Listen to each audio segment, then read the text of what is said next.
سوچا عقیدہ بتا کر کے گئے. سرکار اعلیٰ حضرت نے بتایا کہ نبی کی عظمت کیسے کرنی ہے, صحابہ اکرام کی عظمت کیسے کرنی ہے, اولیاء اکرام کی عظمت کیسے کرنی ہے, ماں باپ کی خدمت کیسے کرنی ہے. سرکار اعلیٰ حضرت نے ہمیں بتایا. آپ فرماتے ہیں دیوبندی سے, وہابی سے, رافضی سے, خارجی سے آج ہمارے نوجوان بھائی جو باہر دلی, بمبئی, دہرادون وغیرہ بہت ساری جگہ رہتے ہیں, ان کو دیوبندی وہابیوں سے بھی سامنا کرنا پڑتا ہے, کہیں کھانا پڑتا ہے, کہیں رہنا پڑتا ہے. تو فی الحال جتنا ہو سکے اتنا تو بچنا چاہیے, کیونکہ جب باپ کے دشمن سے آپ بتائیں کہ میرے باپ کو گالی دے تو میں اسے ملوں گا, نہیں ملوں گا. لیکن جو سرکار کو گالی دیتے ہیں, مان اللہ ان خبیثوں کا عقیدہ یہ ہے کہ ہمارے اور آپ کے نبی مر کے مٹی میں مل گئے. کسی کا باپ مر جائے اور کہتے میرا باپ مر کے مٹی میں مل گیا, تو بتاؤ دن دوبارہ کرے گا؟ کہتے ہیں انتقال ہو گیا یا ختم ہو گیا. کوئی کہتے مر کے مٹی میں مل گیا تو ملو گے, نہیں ملو گے. تو سوال فرمائیں, اشارے زبر فرماتے ہیں نجمیہ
زیادہ ہے، کیونکہ وہ فرشتوں کا بھی سردار تھا.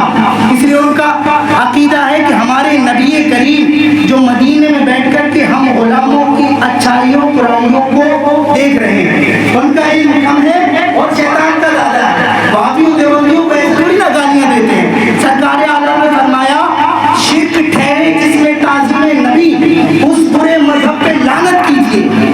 آج سلیح کلی، ہم میں بھی سلیح کلی ہوتی،